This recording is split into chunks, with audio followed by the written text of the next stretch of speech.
నమస్తే, welcome to healthy food life style. నేను మీ సుమని. ఈరోజు మన లైఫ్ స్టైల్లో మల్టీగ్రెయిన్ ఓట్స్ దోశ ఎలా వేసుకోవాలో చూద్దాం. ఇలా మల్టీగ్రెయిన్ ఓట్స్ ప్యాకెట్ తీసుకోవాలి.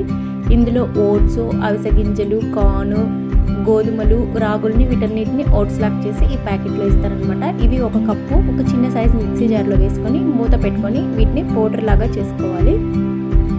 ఇలా పౌడర్ చేసుకున్న దాన్ని వేరొక గిన్నెలోకి తీసుకొని ఇందులో వేసుకోవాలి. దీంట్లోకి ఒక పావు కప్పు వరకు బొంబాయి రవ్వ, ఒక పావు కప్పు వరకు బియ్యం పిండిని వేసుకోవాలి. మొత్తం అంతా కలుపుకొని వీటిలో కొన్ని నీళ్ళను వేసుకొని ఎక్కడ ఉండలు కట్టకుండా పిండి మొత్తాన్ని కలుపుకోవాలి.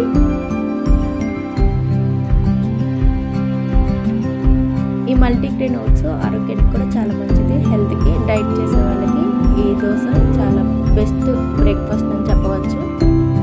ఇలా దోశ పిండి మొత్తాన్ని ఇలా కలుపుకోవాలి. ఇలా పల్చగా ఇలా కలుపుకొని ఇలా వచ్చిన తర్వాత ఇక మూత పెట్టుకొని ఒక 10 నిమిషాలు దీన్ని పక్కన పెట్టుకోవాలి. 10 నిమిషాల తర్వాత మూత తీసి దీంట్లోకి ఒక స్పూన్ సాల్ట్, ఒక స్పూన్ జీలకర్ర వేసుకొని మళ్ళీ మొత్తం అంతా ఒకసారి కలుపుకోవాలి. ఇక పిండి మొత్తాన్ని ఇలా కలుపుకున్నాక ఇక గ్యాస్ ఆన్ చేసుకొని ఇక పెనం పెట్టుకొని ప్యాన్ హీట్ అయ్యాక ఇక మనం ఇలా దోశ వేసుకోవాలి.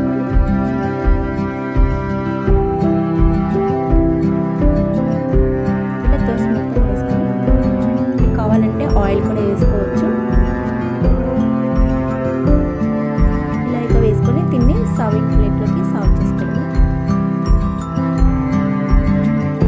చాలా సింపుల్ కదా, మీరు కూడా ట్రై చేయండి. ఇలాంటి హెల్దీ దోశ చూడండి, లోపల పక్క కూడా చాలా బాగా వచ్చింది, చాలా క్రిస్పీగా కూడా ఉంది. వీడియో నచ్చినట్లయితే లైక్ చేయండి, షేర్ చేయండి. మరిన్ని హెల్దీ